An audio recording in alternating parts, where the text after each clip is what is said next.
네, 안녕하세요. 뉴스원TV 구독자 여러분. ICT과학부 김지현 기자입니다. 새해가 밝았습니다. 부디 이제 올해는 좀 경기가 좋아지면서 투자순환인 가상자산 시장에도 좀 화랑새가 이어졌으면 좋겠습니다.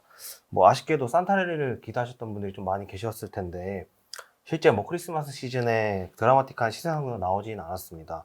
올해에도 인플레이션 영향에 따라서 경기 긴축 우려가 불거지고 있는데요. 많은 이들이 연준의 피보 전환까지는 조금 더 보수적으로 투자 운용을 해야 된다는 그런 분석도 나오고 있습니다. 이번 시간에도 AM 매니지먼트의 송승재 분석가님을 모시고요. 올해 코인 시장의 투자에 있어서는 어떤 점을 좀 참고해야 되는지, 또 이번 주 주요 거시 일정이랑 그다음에 비트코인 차트 분석까지 하는 시간을 가지도록 하겠습니다. 안녕하세요, 분석가님. 네, 안녕하세요. 네, 올해 첫 촬영입니다. 좀 마음가짐이나 기분이 좀 어떠신가요? 네, 일단은 신년이 됐으니까 네네. 또 이제 신년이 돼서부터 사실 네. 전망들이 그렇게 딱히 좋지는 네. 않더라고요. 네. 근데도 이제 올해 중으로는 어느 정도 좀 반등장은 네. 왔으면 좋겠는 네네. 그런 기대를 가지고 네. 임하고 있습니다. 네, 물론 투자하기 좋은 시즌은 아닌 상황인 건 맞잖아요. 예, 네네. 사실 거시경제 지표가 그렇게 좋은 상황도 아니고요. 그렇죠. 예, 그럼에도 이제 투자를 이어가시는 분들이 좀 계실 텐데, 네.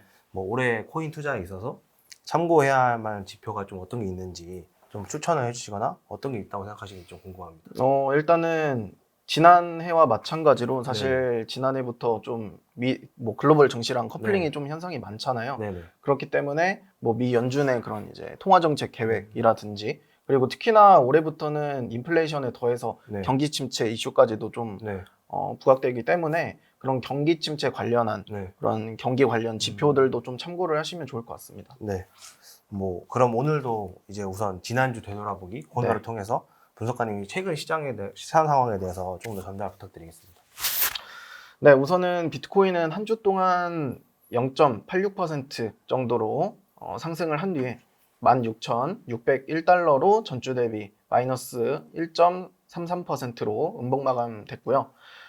일단은 2022년은 마무리가 되었는데 산타랠리, 다들 기대했던 산타랠리는 없었죠. 그러나 이제 곧바로 1월이 되면서 1월 효과를 좀 기대하는 시장 참여자들이 늘어나고 있습니다. 1월 효과라는 거는 이제 주가 상승률이 이제 다른 달과 비교했을 때 상대적으로 좀 높은 상승률을 보였다라는 그런 의미를 좀 갖고 있는데요. 이것은 이제 심리적이나 이제 기술적인 요인들이 이제 복합적으로 작용을 하면서 나타나는 현상이라 볼 수 있고요. 좀 더 자세하게 설명을 좀 드리자면, 보통은 이제 1월에 새해를 맞이하면서 주요 이제 경제학자들, 세계적인 경제학자들이 낙관적인 경제 전망을 대부분 내놓습니다. 그리고 이제 기관 투자자들이 신년을 맞이해서 새로운 포트폴리오를 구성을 하면서요. 그리고 이제 신규 자금이 유입될 수 있는 그런 가능성이 좀 높기 때문에 그러한 이제 요인들로 인해서 1월은 되게 좀 상승했던 달이 많았다. 이렇게 이제 네. 생각을 할 수 있습니다. 다만 이제 좀 우리가 생각을 해야 될 거는요. 지난해 바로 이제 연말에 산타랠리를 기대했던 것처럼 1월 효과도 마냥 기대하기는 좀 어렵습니다. 왜 그러냐면은 지난주에 이제 언급드렸다시피요. 이제 올해 같은 경우는 인플레이션 더해서 경기 침체까지 이제 좀 확산이 되고 있기 때문에 이런 부분들을 생각하면은 마냥 기대하기는 힘들다는 거죠. 이제 좀 참고를 네. 드리자면은 최근 이제 CNBC 같은 경우에서도 미국 주요 기업 CFO를 23명을 대상으로 설문조사를 진행한 결과 약 80% 이상이 올해 경기 침체를 좀 전망을 했고요. 올해 이제 연착륙이 가능하다고 보는 그런 전망은 10% 미만에 좀 불과했습니다. 이는 이제 블룸버그 같은 경우에서도 경제학자들을 대상으로 했을 때 70% 이상이 경기 침체를 전망하고 있다라는 이 결과가 나온 것처럼 여러분들이 이러한 부분들을 조금 참고를 하시면서 유의를 하시고 포트폴리오를 구성하는 게 맞지 않나 그렇게 생각이 됩니다. 네. 네. 정리하자면 지난해 이제 경기 침체의 원인이었던 부분이 올해도 아직 해소가 되지 네네. 않았고 이어지고 있는 상황이기 때문에 아직 침체 우려에 대해서 사라지지 않고 있다 이렇게 봐야 네. 하겠고요. 최근에는 일본의 긴축 기조에 대해서도 좀 주목해야 한다 이런 의견도 좀 있잖아요. 네. 이에 대해서는 어떻게 보시는지 궁금합니다. 최근에 이제 일본 BOJ 같은 경우는 이제 긴축 기조를 한번 네. 보였었잖아요. 그 점에 대해서 우려를 잠재우기 위해서 이제 곧바로 좀 완화적인 입장을 좀 표하기는 했는데 아무래도 이제 시장이 보는 시각은 일본이 이제 약간 긴축 기조로 돌아서려는 그런 전망들이 좀 생기고 있고요. 그래서 이제 올해 4월 같은 경우에 이제 BOJ 구로다 총재가 이제 임기가 끝나기 때문에 신임 네. BOJ 총재가 이제 취임이 된 이후에는 아무래도 이제 일본 같은 경우도 긴축 기조로 좀 변화할 수 있다라는 전망들이 많아지고 있습니다. 네. 네, 뭐 참고로 말씀드리면 일본의 경우에는 뭐 최근에 NFT 시장이나 뭐 가상자산 시장에 대해서 굉장히 공격적으로 뭐 투자나 활성화가 많이 이루어지고 있기 때문에 네. 이제 분석가님이 말씀해주셨던 것이피 이제 뭐 일본의 그 관련 지표 같은 것도 좀 꼭 이제 시장 상황에 있어서 참고할 만한 지표가 될 것 같습니다. 뭐 지난해 이제 많은 투자자분들이 거시경제의 관점으로 지켜봤던 이슈에 대해서도 계속해서 팔로우 하시는 게 뭐 이제 중요해 보이고요. 그렇게 해서 이제 좀 뭐 여러 가지 중점적으로 봐야 할 게 많긴 한데 뭐 주요 투자 지표로서는 또 어떤 게 좀 있을까요? 뭐 고용 관련해서 좀 얘기 예전에 해주셨는데 이거 관련해서 좀 중요할까요? 네. 네, 아무래도 이제 올해 시장이 좀 나아지기 위해서는 이제 뭐 인플레이션과 경기 침체라는 이 두 마리 토끼를 좀 잡아야 되기는 하는데 뭐 쉽지는 않겠죠. 네. 특히 현재 이제 인플레이션 같은 경우는 이제 물가 상승이 주 원인이라고 볼 수 있는데 사실 최근 들어서는 물가 상승보다는 이제 뭐 임금 상승에 대한 그런 서비스 부분이 좀 악화되고 있습니다. 그래서 임금 상승률이 곧 이제 인플레이션의 주 요인이 지금 되고 있고요. 네. 그래서 이 노동력 문제를 해결하기 위해서는 이 부족하지 않게 노동력을 이제 증가시키거나 아니면 이제 노동력 수요를 감소시키는 그러한 이제 방법이 있다고 볼 수 있겠는데요. 네. 특히나 이제 노동력을 증가시키는 부분은 아무래도 이제 미국으로 보면은 이민 네. 문제가 있기 때문에 네네. 사실 이거는 정치적인 관점에서 아무래도 이런 그쪽에서 이제 풀어나가야 되는 문제라고 보고 있고요. 네네. 그리고 이제 연준 입장에서는 아무래도 이런 임금 상승률을 낮추기 위해서 아무래도 이제 뭐 긴축 기조가 계속해서 이어질 수 있다. 그렇게 되면 이제 기업들이 이제 고용할 수 있는 그런 고용 네. 수요가 이제 좀 감소되면서 아무래도 임금 상승률이 낮아질 수 있다. 그런 효과가 좀 있을 것 같습니다. 네. 그래서 이제 고용 지표 관련한 네. 그런 참고들도 여러분들이 꾸준히 올해는 좀 하시면 좋을 것 같고요. 네네. 당장 이제 새해 첫 주, 이번 주죠. 네. 이번 주 같은 경우는 아마 내일 정도로 네. 제가 알고 있는데 미국 노동부 네. 구인 이직 보고서 네. 네, 예정되어 있고요. 그리고 이제 노동시장이 노동력 수요를 측정하는 지표이기 때문에 네. 연준의 의사결정에 조금 많이 네. 비중을 차지한다는 점 여러분들이 네. 참고하시면 되겠습니다. 그래서 연이어서 이제 ADP 민간 고용 발표도 예정되어 있고 주 후반 금요일 같은 경우는 네. 이제 고용 보고서 네. 종합적으로 예정되어 있기 때문에 네네. 여러분들이 이번 주는 임금 상승률에 대한 그런 부분을 좀 확인하시면 좋을 것 같습니다. 네. 그 결국에는 이제 분석가님 말씀은 노동시장의 변화에 대해서 좀 네. 집중이 돼 있으니 그런 부분에 대해서도 조금 더 수요나 어떤 관련 지표 같은 거에 대해서도 중점적으로 파악을 해야 한다. 그게 좀 투자에 도움이 될 것 같다. 이런 네. 말씀이셨고요. 뭐 이제 신년부터 투자자분들이 참고해야 할 만한 것들이 여러 가지가 좀 있는 것 같습니다. 뭐 그럼에도 이제 지표나 뭐 관점을 좀 계속해서 참고하시면서 시야를 확장하시면 뭐 장기적으로도 투자 자세나 뭐 습관에 있어서도 좀 좋을 것 같습니다. 예, 뭐 그럼 이번 주 거시경제 일정에 대해서도 좀 소개 부탁드릴게요. 간략하게 좀 말씀해 주시겠지만요. 예. 네.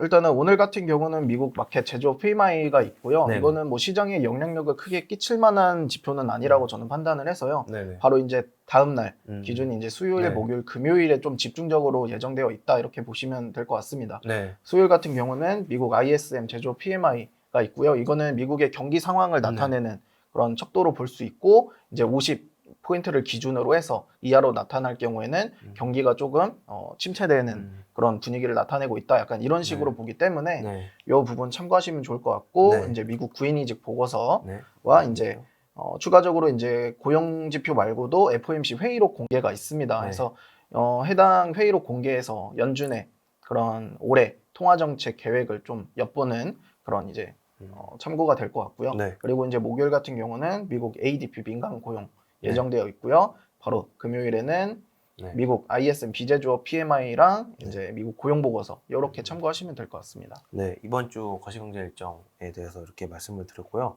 뭐 이제 조금 더 이제 가상 자산 시장에 대해서 조금 더 깊이 좀 알아보겠습니다.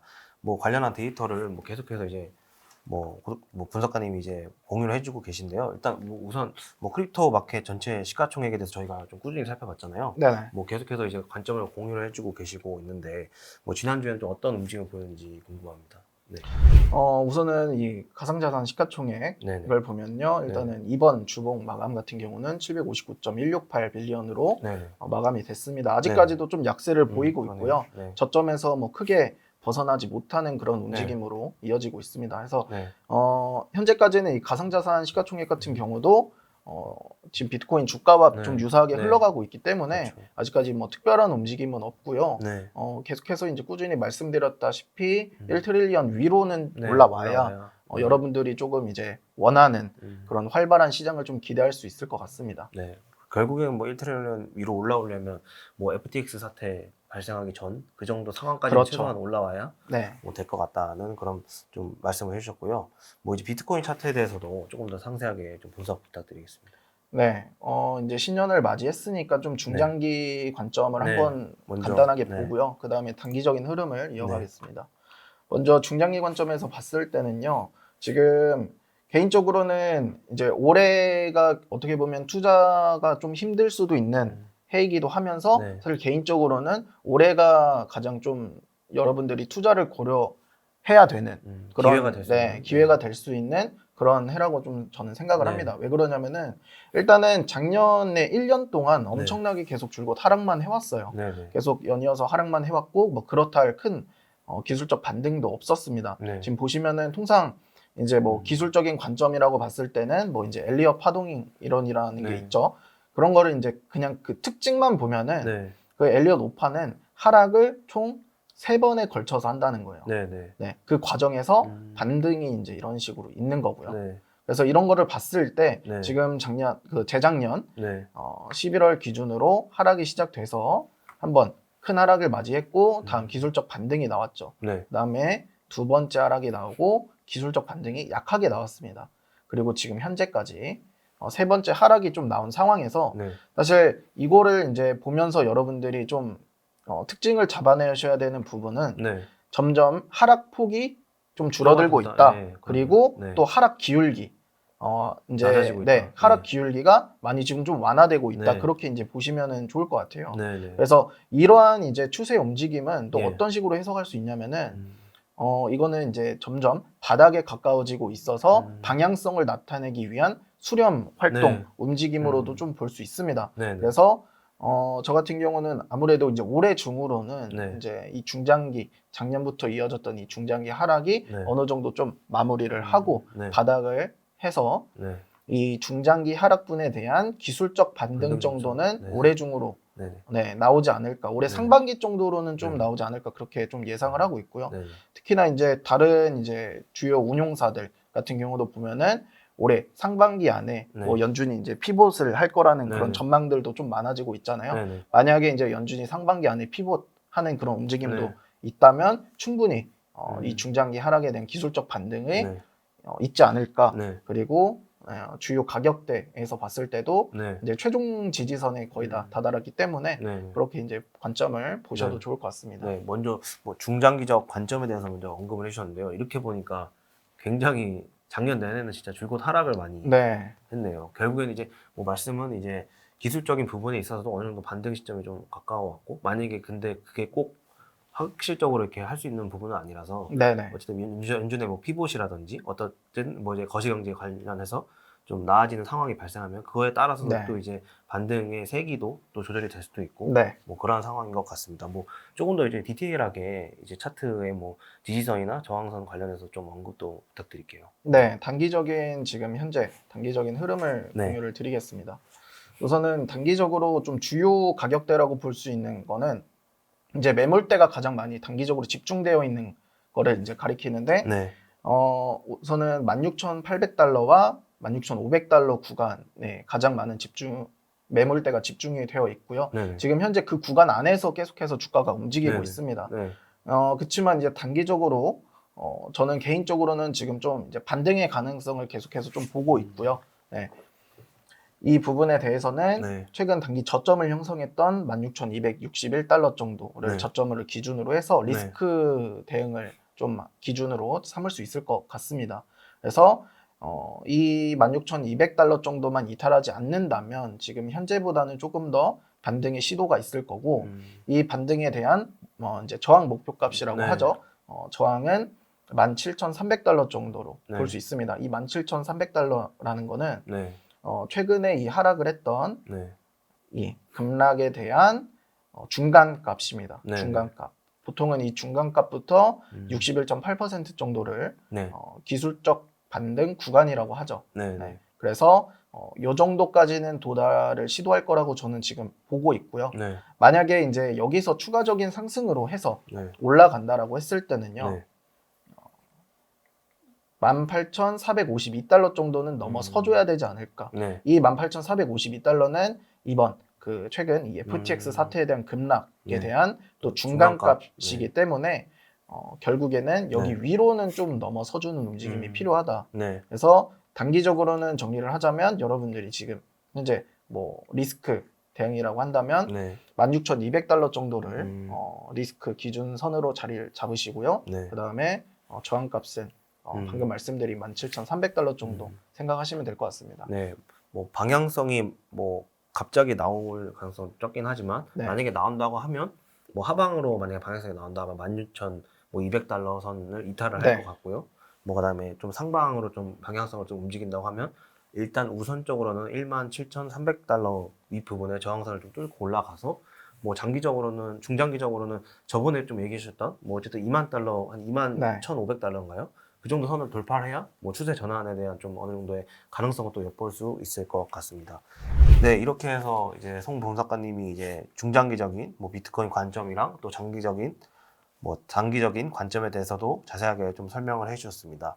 뭐 계속해서 일단 투자하기 좋은 환경은 아니지만요. 뭐 저희 뉴스원 뭐 컨텐츠와 함께 뭐 이제 투자에 대한 뭐 시각이나 분석도 조금 더 넓혀 가시는 것도 좋을 것 같습니다. 뭐 계속해서 저희가 좀 말씀드리지만 저희 컨텐츠가 이제 뭐 투자를 권유하는 컨텐츠는 아니라는 점을 참고해 주셨으면 좋겠고요. 뭐 다음 시간에 또 인사드리겠습니다. 감사합니다.